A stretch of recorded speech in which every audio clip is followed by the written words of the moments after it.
Yo, salut tout le monde à CJC. Donc, je vais vous faire un test de Mercenaries sur Xbox, première du nom aujourd'hui.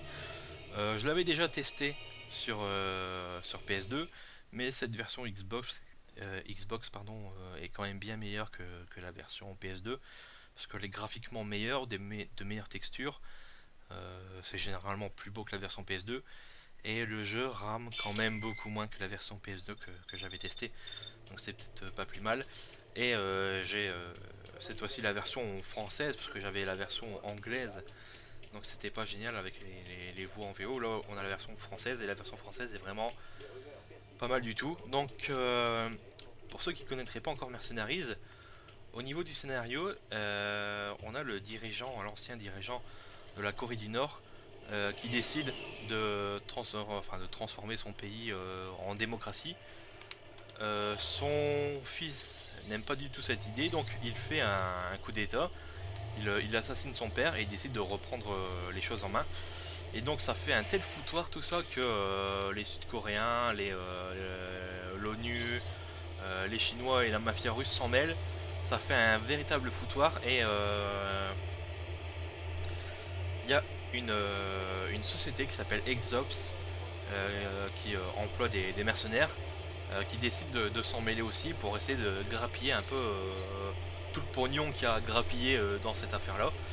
Et donc vous faites partie de l'un des trois mercenaires de cette entreprise. Au début du jeu, vous choisissez toujours entre deux hommes et une femme, même si bien sûr le gameplay ne change pratiquement pas et l'histoire ne change pratiquement pas non plus. Quel que soit le personnage que vous choisissez. Et ben, vous vous baladez dans le type de jeu, c'est une sorte de GTA-like. Et vous vous baladez en Corée du Nord, dans des décors dévastés, poussiéreux, en ruine quoi. Soutenu par une musique assez sympathique. Tantôt c'est soit une musique douce, assez triste, mélancolique, soit c'est des musiques vraiment bien rythmées, épiques pour les scènes d'action. Donc niveau musique c'est vraiment pas mal.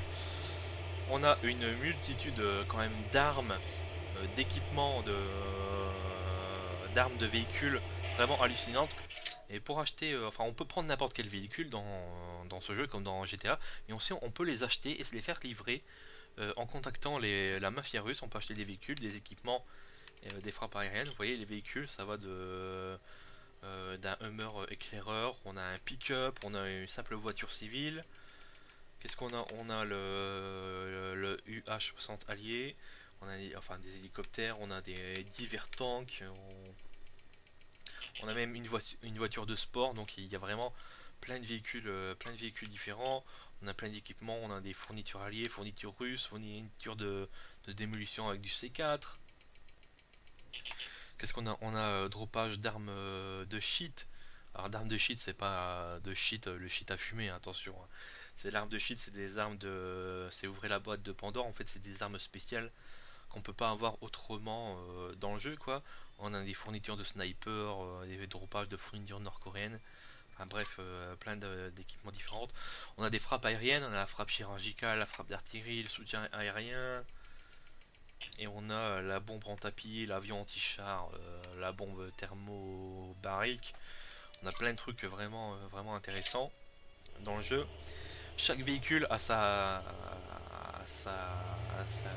barre de vie, en fait, sa résistance. Vous voyez en bas à gauche, 99, c'est le nombre de points de vie de mon véhicule. Alors quand on prend un véhicule, qui soit allié ou ennemi, au bout de quelques instants, on se déguise en... si on prend un véhicule chinois, au bout de quelques secondes, on sera déguisé en chinois. Et tant qu'on n'écrasera pas des Chinois, qu'on tirera pas sur des Chinois, qu'on n'utilisera pas le klaxon, notre déguisement ne sera pas découvert, ne sera pas anéanti, sauf si on rencontre par exemple un officier chinois qui lui automatiquement va découvrir notre déguisement. Mais si on est en bon terme avec les factions, je vais vous montrer ça tout de suite. Alors il y a la Corée du Nord, les Alliés, la Corée du Sud, la Chine et la mafia russe. La Corée du Nord est toujours hostile, on peut pas s'en faire des ennemis. Des amis par contre. Et c'est toujours des ennemis. Sans quoi les factions qui peuvent être alliées, on a les alliés. donc l'ONU quoi, la Corée du Sud, la Chine et la mafia russe. Alors là, pour l'instant, la Corée du Sud est hostile avec moi parce que j'ai tué un peu trop de Sud-Coréens. Et donc ça c'est très très très mauvais. Quand on tue des civils, on perd de l'argent, il faut le savoir aussi. Et quand on en est en mauvais terme avec la mafia, euh, les choses, les véhicules et les objets, les armes et les frappes aériennes, tout ça coûte plus cher. Si on est en bon terme avec la mafia, ça nous coûtera moins cher. Alors bien sûr, on va se faire livrer, tiens, un hélicoptère. Hop, on va choisir l'hélicoptère nord-coréen. Hop, je l'ai choisi. Et dans mon menu de sélection, là par contre, je peux, par exemple, je peux choisir du C4. Je vais choisir de me faire livrer, mon hélicoptère. Il faut que je choisisse une surface dégagée et plate, si possible. Alors là, hop, j'ai automatiquement acheté mon hélicoptère qui va être livré par un mafieux russe. Tranquille, ça va arriver.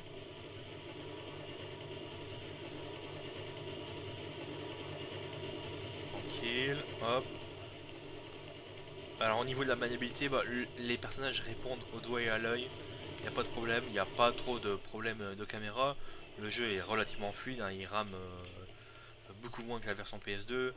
On peut marcher, courir, se déplacer accroupi. Quand on est accroupi, on a une sorte de mini zoom qui est le bienvenu. On a le choix entre deux armes, l'arme principale et l'arme secondaire. Bien sûr, on peut choisir des grenades. On a deux types de grenades possibles. Par exemple, là, j'ai des grenades explosives.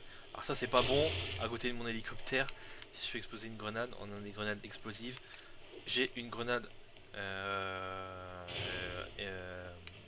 comment dire, aveuglante. Y a plein de trucs intéressants. Alors avec mon lance-missile nucléaire, si je vois un véhicule ennemi, j'aurai un losange rouge. S'il est bleu, ça veut dire que c'est un véhicule qui ne me veut pas de mal. Donc c'est plutôt pas mal. Alors au niveau de la maniabilité des véhicules, c'est vachement arcade. Ça c'est clair et net. C'est vachement arcade. Donc c'est plutôt peut-être pas plus mal que ça quoi.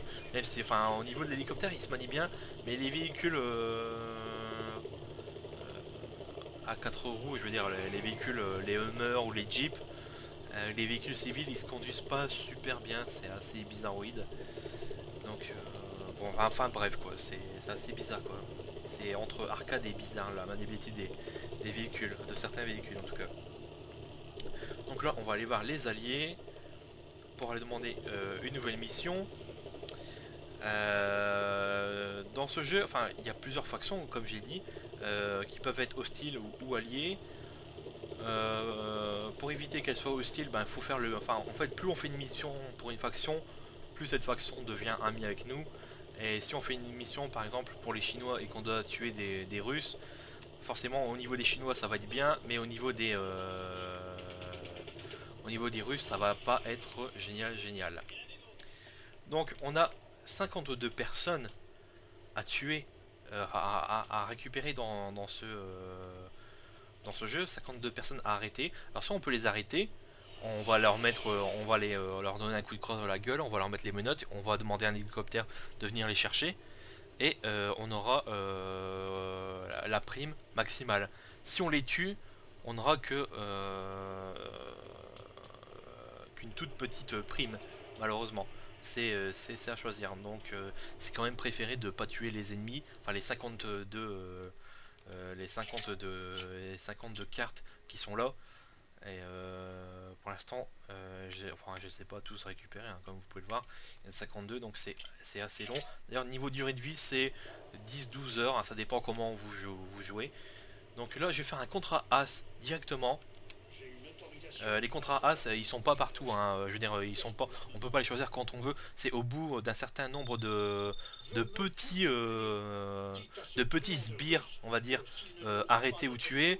Les contrats As vont se débloquer et on va pouvoir les choisir. Donc on va accepter le contrat tout de suite, on va pas